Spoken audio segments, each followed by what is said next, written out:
week 17 of the fantasy football season.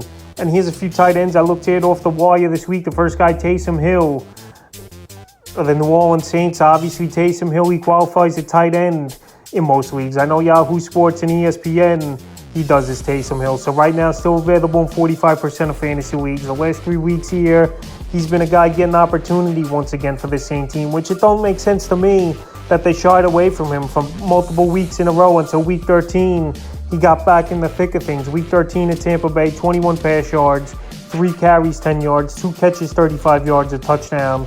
Week 15 versus the Falcons in that 180 passing yards, a passing touchdown, 7 carries, 30 yards. And then week 16 at Cleveland, 9 carries, 56 yards, and a touchdown. So week 17 here, if they want to have a chance versus high-powered offense of the Philadelphia Eagles and Philly, he's going to have to get in there. He's going to have to make some plays, as Taysom Hill. So right now, still out there in 45% of fantasy leagues.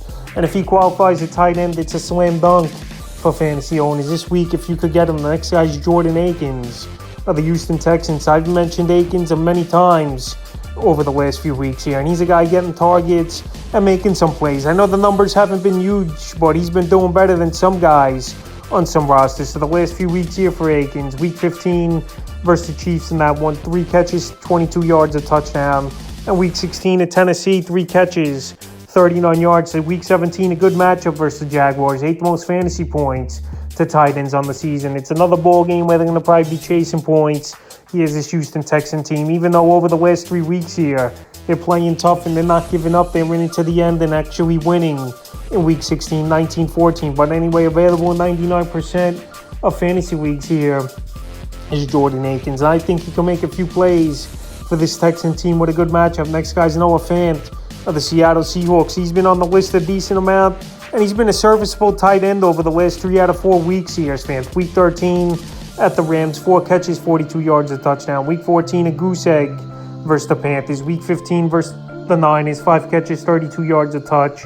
And week 16 at Kansas City, 2 catches, 12 yards, and he found the end zone. So a good red zone target here is Noah Fant, obviously, for the Seahawks team, and Geno Smith. And now with Tyler Lockett out, there's going to be more opportunity here for him as well.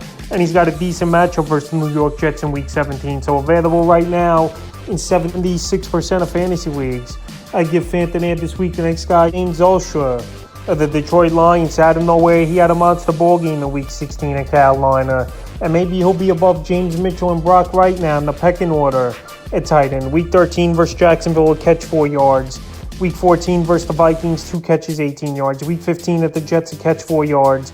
And then week 16, a monster ball game out of nowhere. 5 catches, 26 yards, and 3 touchdowns. Obviously a fluky game to have 3 touchdowns in the red zone, especially in that ball game. But it's something to talk about. And I think it's a one-week wonder here, Zylstra, but you never know, obviously. And this Detroit Lion team spreading the ball around with Jared Goff. They're very confident in him. It was just surprising they lost that ball game by a huge margin in week 16 at Carolina. So week 17, not a great matchup on paper versus the Bears that give up the second least amount of fantasy points to tight ends on the season. But right now, Zylstra available in 100% of fantasy leagues. And the final tight end I looked at this week's Cade Otton of the Tampa Bay Buccaneers. So Cade Otton, we know, is a good tight end. And right now, it's about kickoff time for this Sunday night football game here for Otton and this Tampa Bay Buck team. But anyway, I know the last few weeks the numbers haven't been great, but he's still a big target. He's still a guy they think Brady's still getting trust in as well. And if you need a tight end here in week 17, the last week of the season, if you made the championship where you're playing for a third place game, I think Otton can have a decent ball game versus the Carolina Panthers. Like the guy I just mentioned, Zylstra had 3 touchdowns versus them. And I think Cade Otton could have a decent game and be a decent red zone threat. That's a few tight ends I looked at off the waiver wire for week 17 of the fantasy football season.